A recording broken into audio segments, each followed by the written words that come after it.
వైఎస్ఆర్ జిల్లా పులివెందుల నియోజకవర్గం లింగాల మండలంలో 4వ విడత ఆసరా చెక్కులను పంపిణీ చేశారు కడప ఎంపీ అవినాష్ రెడ్డి. మేనిఫెస్టోలో ఇచ్చిన హామీ మేరకు డ్వాక్రా మహిళల రుణాలను 4వ విడతలో మాఫీ చేసింది సీఎం జగన్ ప్రభుత్వం. 4వ విడత చెక్కులను డ్వాక్రా గ్రూపులకు అందజేశారు ఎంపీ అవినాష్ రెడ్డి. ఎన్నికల్లో ఇచ్చిన హామీలన్నీ సీఎం జగన్ నెరవేర్చారని, చంద్రబాబు మోసపు హామీలను నమ్మవద్దన్నారు ఎంపీ అవినాష్ రెడ్డి.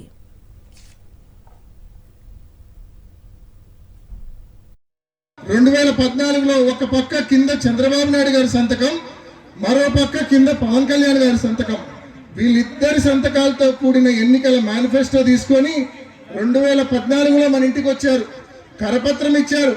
అందులో ఏమనుంది?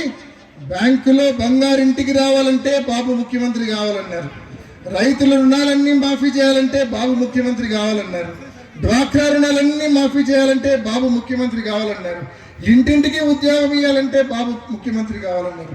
ఈ 4లో ఏ ఒక్కటన్నా జరిగిందా అని చెప్పి మిమ్మల్ని కోరుతా ఉన్నా. డ్వాక్రా గ్రూపులను పూర్తిగా నిర్వీర్యం చేశారు, రైతులను పూర్తిగా ఇబ్బందుల్లో ముంచారు, నిరుద్యోగులను మోసం చేశారు, అందరినీ వంచారు.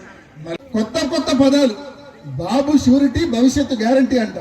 ఇదేదో గ్యారంటీ షూరిటీ అంటే మనం ఏదన్నా ఓహో ఇదేందో వినడానికి బాగుంది అని నమ్ముతామనేమో. బహుశా వీళ్ళ షూరిటీలకు వీళ్ళ గ్యారంటీలకు కనీసం ఒక్కరోజు వారంటీ కూడా లేదనే విషయాన్ని ప్రతి ఒక్కరు కూడా గమనించమని, గుర్తించమని కోరుతా ఉన్నా.